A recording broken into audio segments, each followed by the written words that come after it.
9 new cases today. We have 11 recoveries. Active cases now are 625. Suspects under hospital isolation are 21. Number of travelers in facility quarantine 38 and people under home quarantine 240. 1,686 samples were sent for testing in the past 24 hours. Tests received, the results received at 1,735. Hi, good evening. So far 60 trains have left Goa, Sramik specials, and in them and by road and by all other means 1,34,569 people have left since 29th April 2020 and 31,214 people have come in. So far we have booked cases for spitting in public places. The number is 9,959. And for the cases booked for non-wearing of masks is 27,547. Thank you. I would like to bring to your attention the judgment of the Honorable Supreme Court of India in the writ petition number 7/2020. This order was issued by the Honorable Supreme Court yesterday, late evening. It is a very important order because it lays down some clear instructions to the state governments regarding the management of COVID patients. So I'll just run through the salient features of the judgment so that we are aware of what the Supreme Court has directed. One particular direction which is immediately relevant to us is that all states have been asked to constitute an expert team of doctors and other experts for visiting the dedicated COVID hospitals of the states. In our case, it is one COVID hospital of ESI. To visit, to see the system there and to give recommendations to the government regarding the functioning of the dedicated COVID hospital. So this is a direction that the Supreme Court has given to all the states. Accordingly, we have also constituted a committee, an expert committee. The second point is the fact that CCTV cameras should be functional in all the COVID hospitals, dedicated COVID hospitals, and that there should be proper screening of the footage and there should be proper storage of the footage of the CCTV cameras. The third point, which is again very relevant to us, is that the Honorable Supreme Court has mandated that all dedicated COVID hospitals shall permit one willing attendant of the patient in the hospital premise who can remain in an area earmarked by the hospital. So this means that each positive patient who is there in the COVID dedicated COVID hospital, which again in our case is the ESI hospital, will have an option of keeping one willing attendant who will stay within the premises of the hospital. It is the duty of the state government to identify this area within the hospital premises or the closest possible to the hospital premises, and it has to be told to the attendant, willing attendant, that they are welcome to stay there. However, this is based on the willingness of the person. So we have devised an undertaking which soon will be in the public domain also. It has been proposed on the file and it is in the process of getting approved. An undertaking will be taken from such willing attendants, and they can, we have also identified space in the COVID hospital where they can stay for looking after in the sense, not in the sense of a bedside attendant, but somebody from the family, relatives, friends, anybody, any willing attendant, that's what the Honorable Supreme Court says, who can be there in the premises of the hospital. They have to naturally abide by all the stipulations and the instructions of the medical team over there. Details know the health of the... Absolutely, that is the purpose. Then the Honorable Supreme Court has also stipulated that help desk accessible physically as well as telephonically should be there in every COVID hospital. We already have a help desk. Similarly, we already have a CCTV coverage as well in relation to the earlier point. So the help desk of COVID hospital is active right from the beginning. It will continue to remain active in compliance with the Supreme Court's orders. Now, the most important part of this order of the Honorable Supreme Court is that the Honorable Court has stipulated that every state and every union territory in the country should follow the same discharge protocol, and this discharge protocol for the cured patients will be that issued by the Ministry of Health and Family Welfare, dated 8th May 2020. Now we were so far going by the earlier guidelines of the Ministry of Health and Family Welfare, though we were very aware of the fact that the new guidelines have come.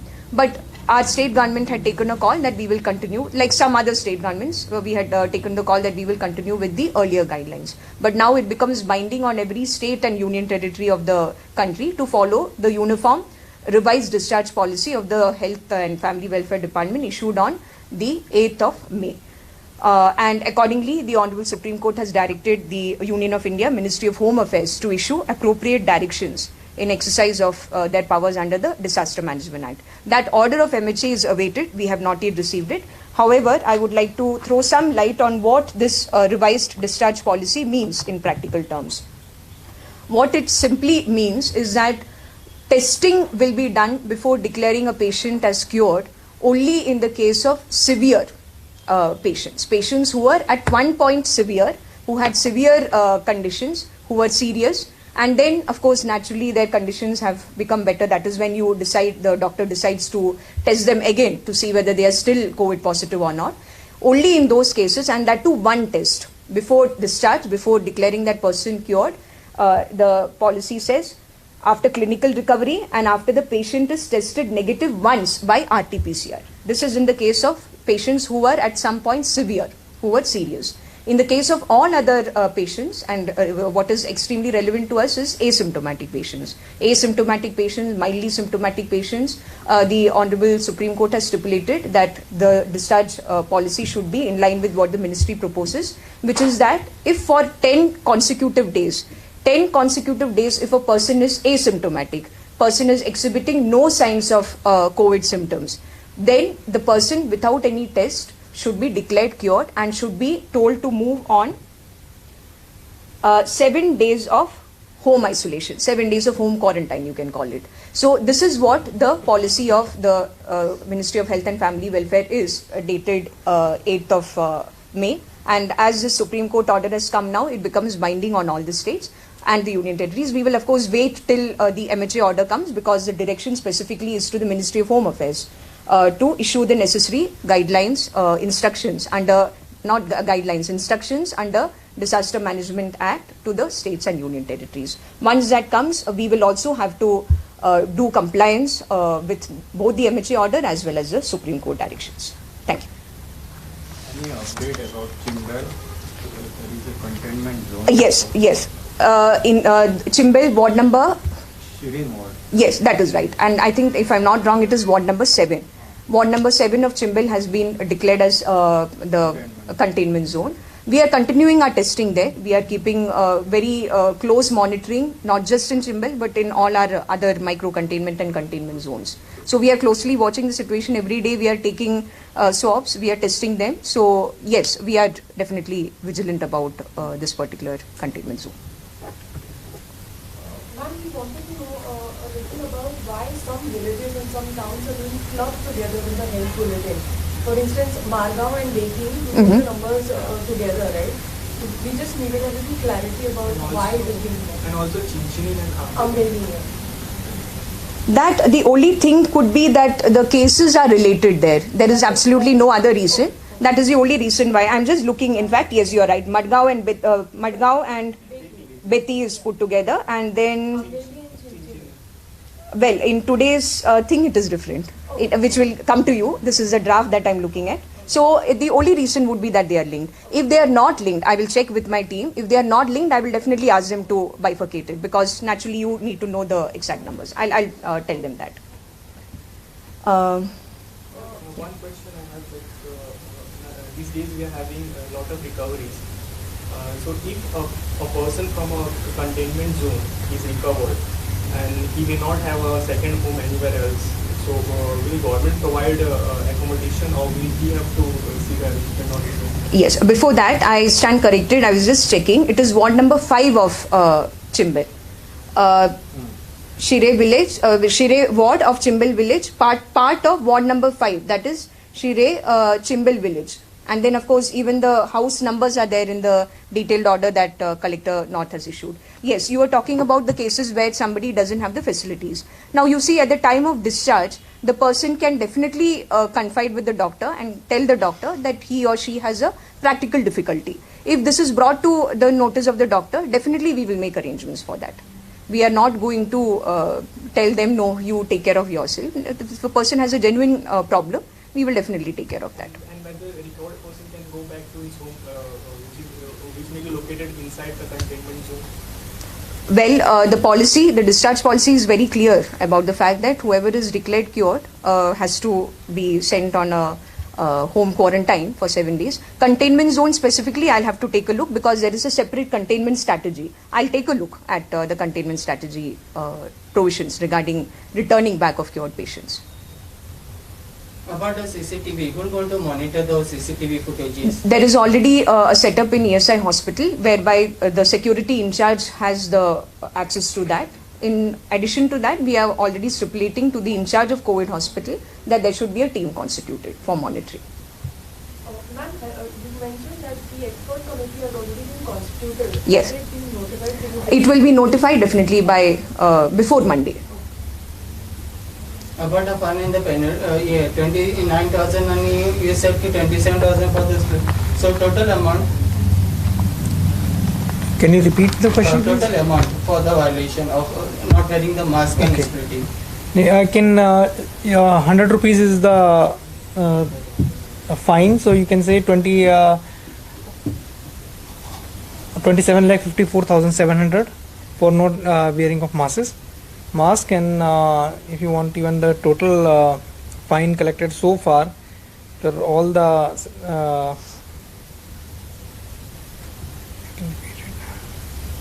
all the fines is it's 74,32,400 total. For mask, I have told you 27,540,470. Madam, that delivery which took place in COVID hospital, that baby has been sent back to the COVID hospital. Sorry? That lady who had delivered the baby, Yes. that baby had been sent back to the COVID hospital. The baby is with the mother. Yeah. And the mother is now definitely under treatment over there. Specifically, I will have to check with the doctor in charge. But yes, I was told that the baby is with the mother. The doctor had specified this to me. Now, what exact arrangement has been made? If I'm not wrong, there would be a separate secluded area where they are kept. But I'll definitely... SOP it is allowed. Yes, yes. Because you see that baby is a newborn baby. Initially, we had to wait till the mother is symptomatic. So that is why the baby was taken directly to GMC. But it is not good for the baby to be far away from the mother, especially in this very crucial initial period. But exactly what protocol they're following, I'll have to check with the medical team and get back. Thank you. Yes, sorry. Any updates about the hospitality industry, the revival of hospitality industry, about the application procedure, has that been closed? No, I doubt that anything has been closed, but they have received a number of applications, the hotels which are willing to open, and accordingly they will finalize the SOP and then it will be known. It's still in process, right? Yes, their department is considering it. Ma'am, how many samples going to be collected at Chimbal?